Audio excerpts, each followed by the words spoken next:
Okay, so I've got my leaves or plants or whatever I'm trying to print inked up, and I've got them ink side up. Now, I could put them ink side down and try to do essentially like a stamp would, but typically with printmaking, you want everything ink side up because you'll get better pressure. So I've got them all kind of ink side up. This one maybe is debatable which side I inked. I think it was that. Okay. So again, I've made sure that my hands are nice and clean. I always have a lot of paper towels. You can have an old shirt that you're wearing, but you just double check that your hands are clean. I've got just a sheet of typing paper, cheapy paper. Here, I'm not necessarily going for great art. I'm just going for an understanding of the print process and what's happening. So that's kind of what my goal is here. So I'm not even gonna really worry about registration. I'm just gonna set my paper down. The nice thing is the paper underneath is the same size, so I can line them up. And now the idea is to put pressure on this paper without moving the objects around. There's a couple things you can use. This is called a baron. There's a couple different styles. So it's a handle and a press. Here's like a Japanese baron, different style coming apart apparently. That's another kind of baron type. You can actually use a clean roller, or sometimes people will use the back side, although you don't want to rip the paper. A clean roller to put some pressure, or just like a wooden spoon that I use some pressure on. The more, actually a spoon works pretty nicely, and the more I use it, it'll end up getting kind of slick and shiny back here, so that can be really good too. So any of them are good. You're looking at putting downward pressure. You don't want to move the objects underneath, and use your body weight. So you want to get your body kind of up over what you're doing. It's not about muscles, it's about gravity that's helping you.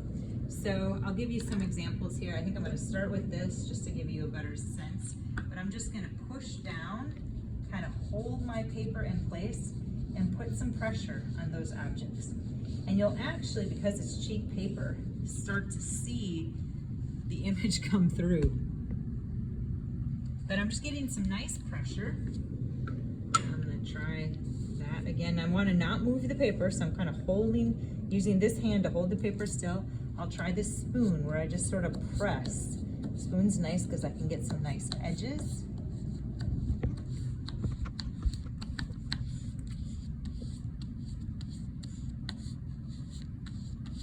Okay, let's try, I've kind of used my hand. Even actually the weight of my hand is pretty nice.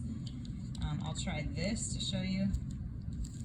That, it's sticking, it's not so great because it's really sticking to the paper. The roller's a little sticky. But again, thinking about that downward pressure, making sure I've covered everything. See how it's rocking? That's because, you know, these aren't necessarily flat shapes. So we're just seeing, oh, I got that one little flower in there. And before I totally move my paper, I'm just gonna peek and see, did I transfer? Oh, maybe I could get a little more pressure here. So I'm just checking my image, making sure I really got, even your fingers, lots of nice pressure.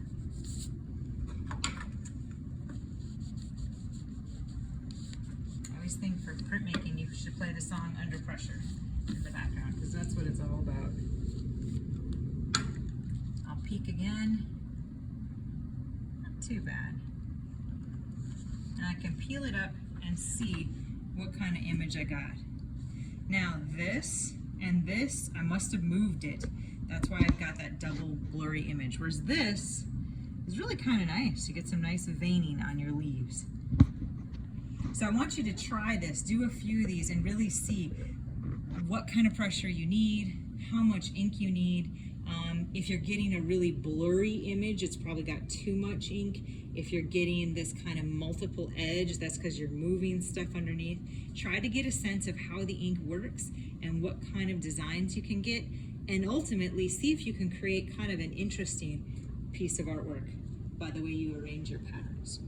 Anytime I'm going to reprint something, so if I want to print these same objects again, I want to take them back over to my inking station and re-ink them up. And let's say I do that, and let's say I want to add to this, I could. Realize that any ink here will transfer onto that piece of paper. So I probably am going to need a clean bottom sheet as well. All right, have fun.